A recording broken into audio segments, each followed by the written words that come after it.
Seorang pria nekat membakar kios milik kakak iparnya di pasar hingga merembet ke puluhan kios pedagang lainnya. Diduga motif dendam, masalah keluarga menjadi pemicu. Selamat ulang tahun anak. Bakar kalau. Beredar video amatir yang direkam pria berinisial FI, warga Kelurahan Sumberjaya, Kota Bengkulu, usai membakar kios milik kakak iparnya di Pasar Karmia Jaya, Simpang Kandis, Kota Bengkulu, Selasa sore. Akibat ulahnya, 30 kios milik pedagang di pasar tersebut ludes terbakar, hingga para pedagang mengalami kerugian hingga puluhan juta rupiah. Polisi bergerak cepat menangkap pelaku yang tinggal tak jauh dari lokasi kejadian. Dari pemeriksaan sementara, pelaku nekat membakar kios kakak iparnya karena persoalan keluarga dan dendam lama.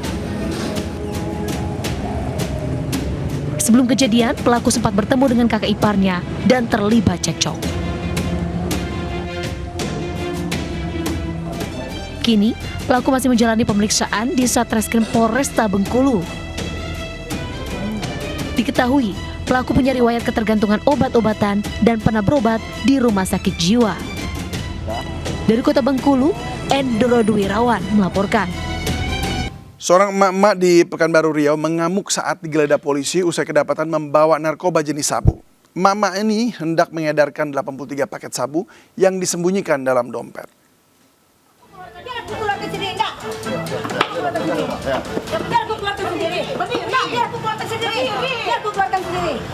Seorang emak-emak meronta saat digeledah polisi di Jalan Pangeran Hidayat, Pekanbaru Riau. Dari hasil penggeledahan, emak-emak ini kedapatan membawa narkoba jenis sabu.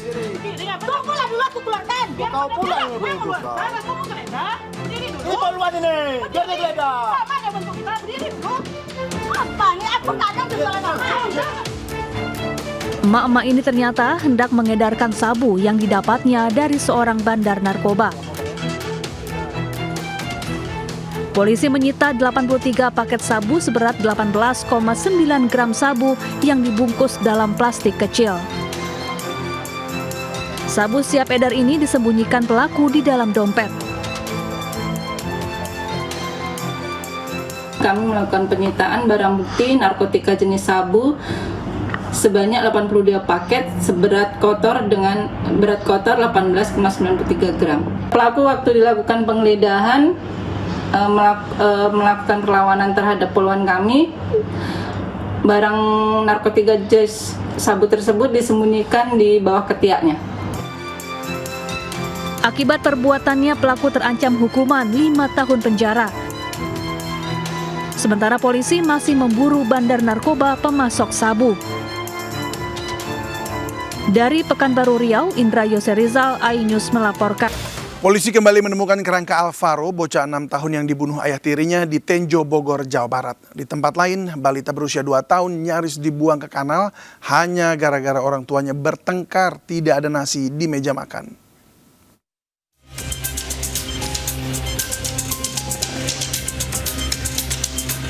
Dengan menerjunkan anjing pelacak, tim gabungan Polres Metro Jakarta Selatan dan tim forensik Rumah Sakit Polri kembali melakukan penyisiran di Tenjo, Bogor, Jawa Barat.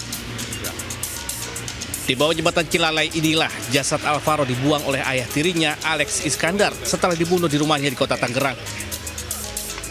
Setelah memeriksa setiap sudut lokasi, petugas menemukan sejumlah bagian kerangka. Untuk diduganya itu ada di tempat ada rahang bawah, di mana di rahang bawah itu untuk skalanya masih kecil, jadi curiganya dan itu ada anak-anak. Sehingga kami harus belum meronsen lagi dan koordinasi dengan dokter gigi forensik. Selain itu ada bagian lain apa? Ya, untuk bagian lain masih kita pelajari dulu jelas. 5 sampel kerangka yang ditemukan di lokasi kemudian dibawa ke Rumah Sakit Kramat Jati untuk diperiksa lebih lanjut untuk memastikan sampel kerangka itu adalah milik korban.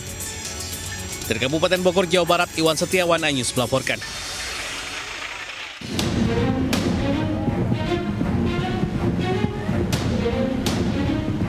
Anggota Polsek Panakukang, Kota Makassar, Sulawesi Selatan menyelamatkan anak perempuan berusia 2 tahun yang nyaris dibuang ke kanal. Sebelumnya, kedua orang tua korban terlibat pertengkaran. Ironisnya penyebabnya masalah sepele karena nasi habis di meja makan. Pasangan muda bersama anak balitanya kemudian dibawa ke Polsek untuk didamaikan. Usai mediasi, pasangan keluarga itu akhirnya kembali pulang bersama sang anak perempuan yang baru berusia 2 tahun. Penyebabnya menurut keterangan dari istrinya masalah makanan, nasi. Begitu. Sehingga istrinya menyuruh pergi istrinya. Berarti mereka berdua sudah disuruh balik ke rumahnya dengan anaknya. Jadi alhamdulillah. Sebelumnya kasus ini terungkap setelah polisi menerima panggilan darurat dari warga. Dari Makassar, Sulawesi Selatan, Muhammad Nurbone Anyus melaporkan. Geger jasad perempuan yang sudah membusuk ditemukan warga di komplek pemakaman. Sementara itu pasangan suami jadi korban perampokan sadis, sang suami tewas sedangkan istrinya kritis.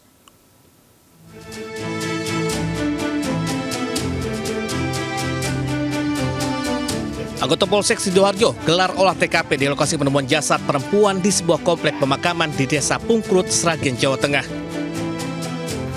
Dari hasil identifikasi korban, diketahui bernama Sunarsi, 57 tahun, kelahiran Ponorogo tahun 1968, yang berdomisili di Bagan Pete, Kabupaten Jambi. Jasad pertama ditemukan penjaga makam dalam kondisi terlentang dan sudah membusuk. Usai diidentifikasi, jasad korban kemudian dibawa ke Rumah Sakit Umum Daerah Dr. Suhardi, Prijonegoro. Dia wingi, gandane toh, belum beriki terus pasang diesel, pasang muni toh, terus kalau pilih beriki atasnya, juga ada yang beten-enten. Itu meninggal sejak kapan, Pak? Kirangan dia, kalau 3 dinten beten lewat beriki, Diperkirakan korban telah meninggal sekitar 6 hingga 7 hari sebelumnya. Hingga kini, pihak kepolisian masih menyelidiki kasus ini. Dari Sragen, Jawa Tengah, Joko Pirosa News melaporkan. Puluhan siswa 2 sekolah di Kabupaten Ngawi, Jawa Timur keracunan usai menyantap menu MBG. Sementara ratusan siswa juga mengalami hal yang sama di Blora, Jawa Tengah.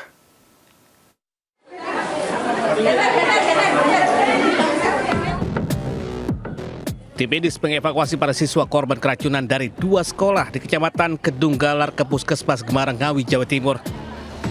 Bahkan beberapa di antaranya hampir pingsan dan harus ditandu oleh para petugas ketika tiba di puskesmas. Total 46 siswa dari 2 sekolah ini merasakan mual, pusing dan muntah setelah menyantap menu MBG yang dibagikan 1 jam sebelumnya.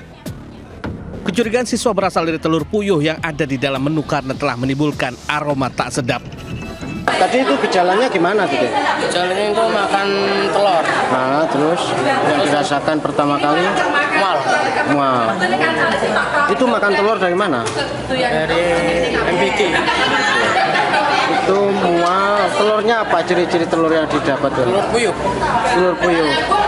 Ada aroma atau kejanggalan yang amis. Sementara ratusan siswa sekolah menengah pertama di Blora, Jawa Tengah juga terpaksa dirawat di rumah sakit usai mengalami mual dan diare. Sebanyak 198 siswa dilaporkan mengalami gejala keracunan diduga setelah makan makanan bergizi gratis. Dari 198 siswa, sebanyak 20 siswa dirawat di rumah sakit. Yang dirasakan apa, Dek?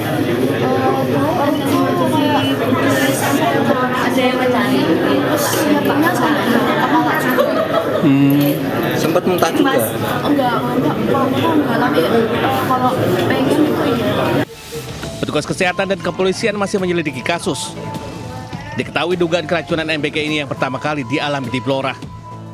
Tim Liputan News melaporkan.